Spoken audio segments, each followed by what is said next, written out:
لے کے چلے 70 یا 80 صحابہ. تو وہ پریشان ہو گئے کہ میں نے تو صرف حضور علیہ السلام کو بلایا 2 یا 3 لوگوں کا کھانا ہے, تو یہ تو 70-80 لوگ ساتھ آ رہے ہیں. دوڑے دوڑے اپنی بیوی کے پاس پہنچے اور جا کے کہنے لگے میں نے حضور کو دعوت دی لیکن حضور تو سارے صحابہ کو ساتھ لے کے آ رہے ہیں. بیوی ذرا زیادہ سیانی تھی, کہنے لگی ٹھیک ہے, ہم نے حضور کو دعوت دی ہے نا, ہم حضور کو کھلائیں گے, حضور جن کو ساتھ لے کر آئے ہیں ان کو خود بھی کھلائیں گے. یہ صحابہ کا عقیدہ بخاری ہے. پھر کیا ہوا؟ حضور علیہ السلام پہنچے, آتے ہی فرمایا کہ جب تک میں نہ کہوں اس وقت تک ہنڈیا کا ڈھکن نہیں اٹھانا. سارے بیٹھ گئے.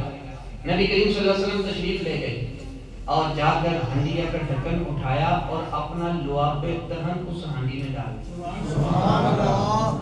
خود بیٹھ گئے, جسے پنجابی میں کہتے ہیں روٹی برتانا.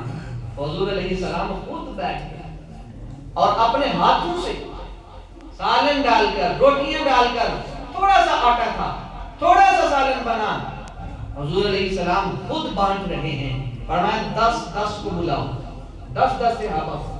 پہلے 10 صحابہ آئے, حضور علیہ السلام اپنے مبارک ہاتھوں سے ڈال کر دیتے جا رہے. 10 صحابہ نے جب پیٹ بھر کر کھانا کھا لیا, اللہ کا شکر ادا کیا, چلے گئے. اگلے 10 آ گئے, پھر وہ بھی چلے گئے, اگلے 10 آ گئے, یہاں تک کہ 70 یا 80 افراد نے کھانا کھا لیا. وہ صحابی فرماتے ہیں اس کے بعد حضور صلی اللہ علیہ وسلم نے ہمیں بھی کھلایا, خود بھی کھایا, اور میں نے جب ہانڈی کا ڈھکن اٹھا کر دیکھا تو میں نے کیا دیکھا کہ جتنا پہلے تھا اس سے بھی زیادہ معلوم ہو رہا ہے. یہ حضور صلی اللہ علیہ وسلم کا اختیار بھی ہے اور صحابہ کا حضور سے پیار بھی ہے. اور پھر اس صحابیہ کا عقیدہ کتنا پیارا ہے. جب یہ حدیث پاک پڑھتا ہوں یا سنتا ہوں مجھے بڑا لطف آتا ہے. جب اس نے یہ کہا کہ ہم نے حضور کو بلایا ہے, ہم حضور کو کھلائیں گے, جن کو حضور نے بلایا ہے حضور جانے اور وہ جانے. اور پھر پورا ہوا.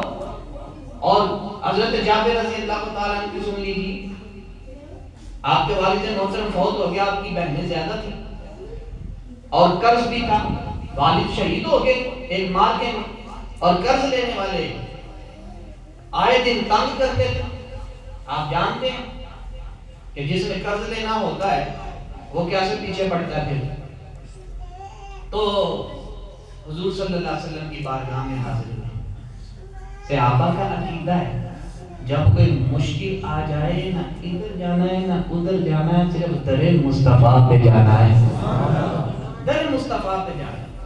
در مصطفیٰ پہ پہنچے, یا رسول اللہ صلی اللہ علیہ وآلہ وسلم کھجوروں کے باغ کا مالک, پھل پکا ہوا ہے, قرض دار میرا دروازہ توڑے, میری بہنیں ہیں, والد میرا قرض چھوڑ گیا ہے, آپ کو پتہ ہے وہ فلاں مارکہ میں شہید ہو گئے ہیں, اسلام کی سربلندی کے لیے بہنوں کی شادیاں بھی کرنی ہیں اور قرض والوں کو قرضہ بھی ادا کرنا ہے, لیکن اتنا مال تو نہیں ہے اور یہ مجھے مہلت بھی نہیں دے رہے. یا رسول اللہ صلی اللہ علیہ وسلم کھجوریں پکی ہوئی ہیں, بس پھل تیار ہے, تو انہوں نے میری جان نہیں چھوڑنی, یا رسول اللہ آپ مدد فرمائیں. نبی کریم صلی اللہ علیہ وسلم نے شرط میں اچھا تو کھجوروں کے ڈھیر لگا, کھجوریں اتاری, ڈھیر لگائے, فرمایا کہ تمہیں مجھے بلا لینا ہے. نبی کریم صلی اللہ علیہ وسلم, یار میں بخاری پڑھ رہا ہوں, میں کوئی ادھر ادھر سے باتیں نہیں کر رہا, میں آپ کے سامنے صحیح البخاری سے یہ روایتیں پیش کر رہا ہوں. نبی کریم صلی اللہ علیہ وسلم نے شرط فرمایا کہ جب کھجوروں کے ڈھیر لگ جائیں گے تو تم نے مجھے بلا لینا. کھجوروں کے ڈھیر لگ گئے, قرض خاص صبح ہی آ گئے, صبح ہی آ گئے. جس نے قرضہ لینا ہوتا ہے نا اس وجہ سے جاب ہوا بند ہے, سارا دن تیرے لبنا کو نہیں, سویرے سے کار ہی ہوئے گا, وہ سویرے ہی آ گئے. نبی کریم صلی اللہ علیہ وسلم جب تشریف لائے وہ ایک طرف ہو گئے, وہ یہودی تھے زیادہ تر. نبی کریم صلی اللہ علیہ وسلم بیٹھ گئے. پہلے آپ نے فرمایا اسے مہلت دو, لیکن چونکہ وہ یہودی تھے وہ کہنے لگے نہیں جی ہم مہلت نہیں دیتے. آپ نے فرمایا اچھا چلو ٹھیک ہے, پھر آؤ, جس کا جو ہے وہ میں آج اس کو دیتا ہوں. نبی کریم صلی اللہ علیہ وسلم کھجوروں کے ڈھیر کے پاس بیٹھ گئے. آپ نے اپنے مبارک منہ سے, زبان سے کچھ الفاظ پڑھے. وہ کیا الفاظ پڑھے؟ وہ رب جانے رب کا حبیب چاہے.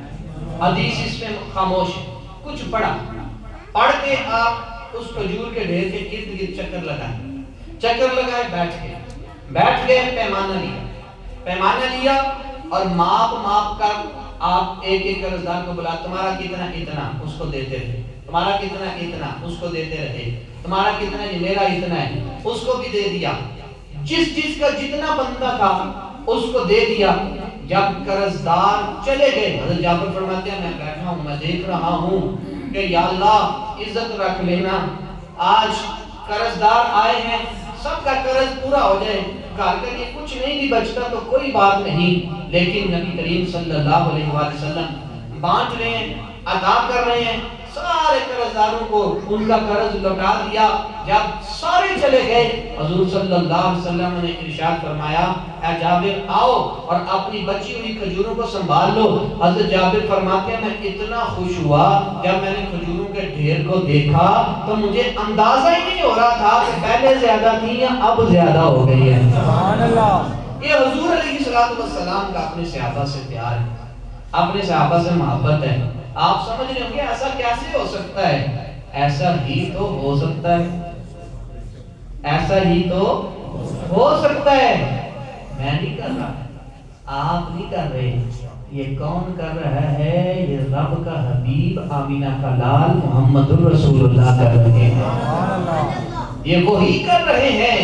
ایک اعرابی آتا ہے کہ میں آپ کا نبی اس وقت تسلیم کروں گا جب یہ کیکر کا درخت آپ کے پاس چل کے آئے گا اور آپ کے نبی ہونے کی دعوت دے گا۔ نبی کریم صلی اللہ علیہ وسلم نے فرمایا اچھا یہ تو بات ہی کوئی نہیں، جا کے اور جا کر میرا پیغام دے درخت کو اور یہ کہہ کہ تجھے اللہ کا نبی بلا رہا ہے۔ وہ عراقی جاتا ہے، وہ دیہاتی جاتا ہے اور جا کر اس درخت کو نبی کریم علیہ السلام کا پیغام دیتا ہے کہ تمہیں اللہ کے نبی بلا رہے ہیں۔ مشکاہ شریف کی حدیث پاک ہے باب المعجزات کے اندر کہ نبی کریم علیہ السلام کا پیغام سن کر وہ درخت پہلے دائیں ہوتا ہے، پھر بائیں ہوتا ہے، پھر آگے ہوتا ہے، پھر پیچھے ہوتا ہے اور اپنی جڑوں سمیت چل کر حضور کی بارگاہ میں حاضر ہو جاتا ہے۔ سبحان اللہ۔